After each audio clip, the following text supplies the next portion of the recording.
अस्सलाम वालेकुम स्टूडेंट्स। आज का जो लेक्चर है वो बहुत इम्पोर्टेंट है और वो बेसिकली इस चैप्टर का जो टाइटल है वो उसकी रूह है डेटा बेसिक्स।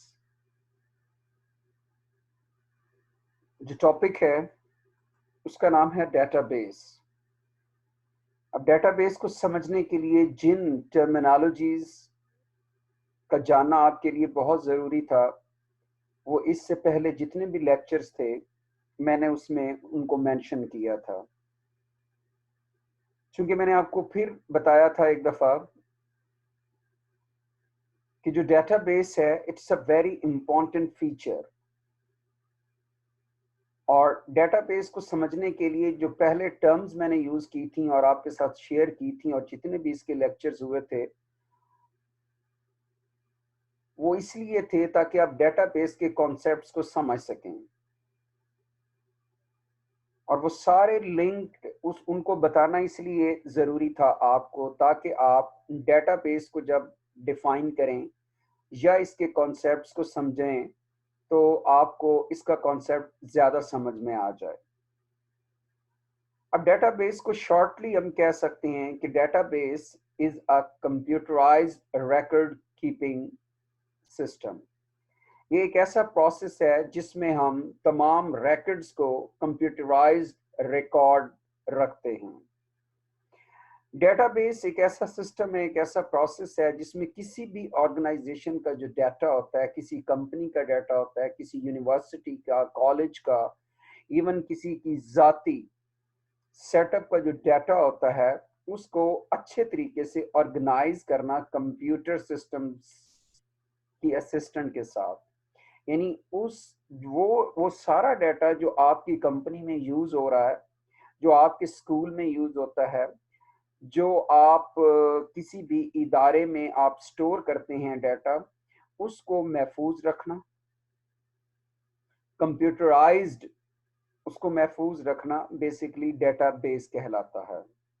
यानी इससे पहले जब तक कंप्यूटर टेक्नोलॉजी नहीं थी और computer was not so common in our environment, तो जितना भी डाटा होता था किसी भी ऑर्गेनाइजेशन से रिलेटेड उसको हम पेपर फॉर्म में उसको स्टोर करते थे। मुख्तलिफ हम फाइल्स बनाते थे, रजिस्टर्स बनाते थे, कॉपीज बनाते थे और उसमें डाटा को हाथ से लिखकर हम स्टोर करते थे।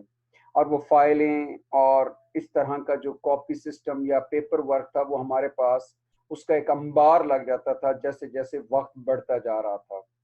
और उसमें बहुत सारी मुश्किलात होती थी कि पेपर फॉर्म में जब हम डाटा रिकॉर्ड करते थे तो डाटा स्टोर करना भी मुश्किल होता था, फिर डाटा को सर्च करना भी मुश्किल होता था, और अगर डाटा में कोई मॉडिफिकेशंस करनी हो या चेंजेस करनी हो तो वो भी मसला हो जाता था। तो ये सारी प्रॉब्लम्स को सॉल्व करने के लिए एक ऐसा सिस्टम मुतारिफ करवाया गया कि जिसमें आप डाटा को स्टोर भी अच्छे तरीके से कर सकते हैं, उसको सर्च भी क्विकली कर सकते हैं, उसको अपडेट भी अच्छे तरीके से कर सकते हैं, और उसमें टाइम भी वेस्ट ना हो और वो सिस्टम आपके लिए एफिशिएंट हो, और उसमें आपका वर्क जो है वो ज़्यादा फास्ट हो सके और प्रोडक्टिविटी आपकी ज़्यादा हो सके। तो उसके लिए एक डाटा को कंप्यूटराइज्ड रिकॉर्ड करवाने के लिए एक सिस्टम मुतारिफ करवाया गया जिसको हम डेटाबेस बेसिकली कॉन्सेप्ट कहते हैं। ये एक डेटाबेस का था सिस्टम। तो अगर हम सिंपल डेटाबेस को शॉर्टली बात करें इसकी, तो हम ये कह सकते हैं कि बेसिकली अगर आप डेटाबेस की डेफिनेशंस के बारे में बात करें तो हम ये कह सकते हैं कि ये एक ऐसा सेट है उस तमाम डाटा का जो इससे रिलेटेड है, जिसका एक रेगुलर स्ट्रक्चर है और जिसको ऑर्गेनाइज इस तरीके से किया जाता है कि कंप्यूटर जो होता है उसमें आप इजीली अपनी इंफॉर्मेशंस को तलाश कर सकते हैं। तो ये इस डेफिनेशन के मुताबिक हम ये कह सकते हैं। अदरवाइज हम ये भी कह सकते हैं कि जो डेटाबेस है वो एक लॉजिकली जो रिलेटेड डाटा होता है सेट्स का या फाइल्स का जो हम कंप्यूटर में स्टोर करते हैं वो उसकी एक कलेक्शन है। अब जितना भी डाटा हम कंप्यूटर में स्टोर करते हैं वो basically all the data which are which are stored inside the computer is basically a logically data. वो लॉजिकल फॉर्म में डाटा होता है, और जो लॉजिकली फॉर्म में डाटा होता है उसकी जो कलेक्शन होती है उसको हम डेटाबेस बोलते हैं। यानी वो ही जिसमें मैंने आपको बताया था कि ये एक ऐसा सिस्टम है जिसमें हम लॉजिकल रिलेटेड डाटा का रिकॉर्ड रखते हैं कंप्यूटराइज्ड इनसाइड द कंप्यूटर। तो इसमें डिफरेंट टाइप्स की इंफॉर्मेशंस होती हैं जो लॉजिकल फाइल्स डेटाबेस में हम यूज़ करते हैं। उनकी डिफरेंट टाइप्स ऑफ इंफॉर्मेशंस होती हैं जो मुख्तलिफ पर्पस के लिए हम इस्तेमाल करते हैं, और इन फाइल्स को हम ऑर्गेनाइज कर सकते हैं इन डिफरेंट वेज में, ताकि हम डाटा को भी स्टोर कर सकें और डाटा को इन टाइमली हम रिट्रीव भी कर सकें। इसकी अगर दूसरी डेफिनेशन में आए तो हम कह सकते हैं कि database is a collection of information that is organized so that it can easily be accessed, managed and updated। यानी इसमें वही जो इंफॉर्मेशन हम कंप्यूटर में स्टोर करते हैं या वो डाटा जो हम कंप्यूटर में स्टोर करते हैं with different type of about different type of purposes। अब उस इंफॉर्मेशन या डाटा को जब हम कंप्यूटर में स्टोर करते हैं तो उसको हम लॉजिकली हम रिलेटेड डाटा सेट्स बोल सकते हैं। तो इन लॉजिकल रिलेटेड डाटा सेट्स की जब हमारे पास कलेक्शन हो जाती है तो हम इसको इस तरह से ऑर्गेनाइज कर सकते हैं कि इसमें हम इजीली डाटा स्टोर भी कर सकें, उसको फिर एक्सेस भी कर सकें, उसको मैनेज भी कर सकें और उसको अपडेट भी कर सकें। अगर आप ये एग्जांपल देखें कि ये फर्ज करें ये मुख्तलिफ आपके पास ये एक पूरा एक सिस्टम है फर्ज करें, और इसमें ये मुख्तलिफ आपकी फाइल्स पड़ी होती हैं फॉर डिफरेंट पर्पस। ये मुख्तलिफ इंफॉर्मेशन हैं जो आपने इस तरह इसमें स्टोर की हुई हैं, और ये आपने मुख्तलिफ कैबन बनाए हुए हैं। ये एक फाइल के कैबन हैं, ये दूसरी फाइल के, ये तीसरी फाइल के और ये चौथी फाइल के।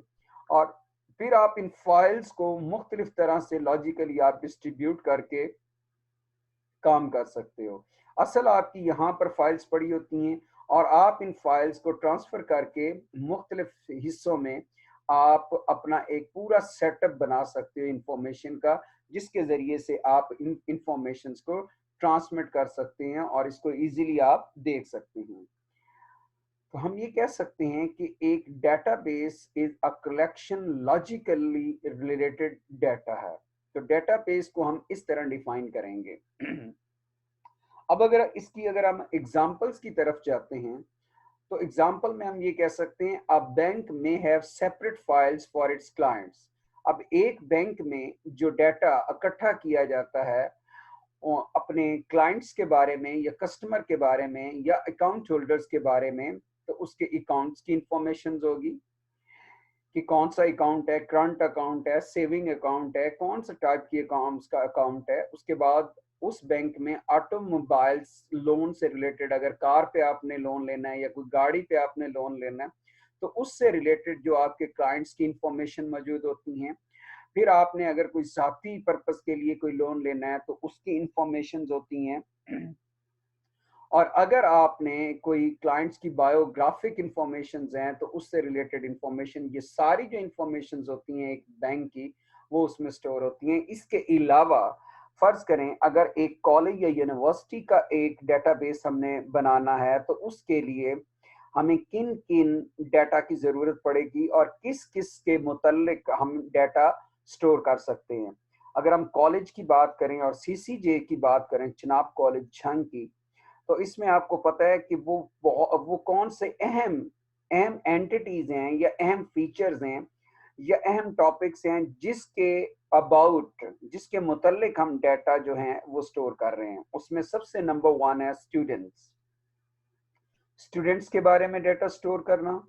स्टूडेंट्स को पढ़ाने के लिए जो एम्प्लॉयज होते हैं टीचिंग फॉर्म में या टीचर्स होते हैं उनका डाटा सारा स्टोर करना, उनकी एम्प्लॉयज के बारे में उनका बायोडाटा, उनकी सारा डाटा भी हम स्टोर करते हैं। इसके अलावा और जो हम कॉलेज के जो वर्कर्स होते हैं, जो क्लरिकल स्टाफ होता है, जो क्लास 4 का स्टाफ होता है, उस उनका तमाम का रिकॉर्ड्स हम वहाँ पे स्टोर करते हैं। इसके अलावा कॉलेज में अगर हम ट्रांसपोर्ट का सिस्टम है तो ट्रांसपोर्ट से रिलेटेड सारा मैकेनिज्म होता है, उसका सारा डाटा स्टोर किया जाता है। अगर बच्चे हॉस्टल में रह रहे होते हैं और हॉस्टल का एक पूरा निज़ाम है और हॉस्टल के बारे में जितना भी इम्पोर्टेंट डाटा होता है वो भी स्टोर किया जाता है। तो ये सारा जो डाटा होता है इनको स्टोर किया जाता है, फिर इनको ऑर्गेनाइज किया जाता है और फिर अगर कोई डाटा हमें फौरी तौर पर अगर हासिल करना हो तो हम हासिल भी कर सकते हैं with the help of computerize system. तो ये बेसिकली एक डाटा बेस को डिटेल्स में मैंने आपके साथ शेयर किया है। तो I will request to you that after listening my lecture, you will have to open your book and focus on the related topic on the book. And if you get any type of problem in your mind, then you may ask a questions with to me with the help of WhatsApp or cell phone. I hope that you have understood what the lecture is going being delivered to you. Thank you.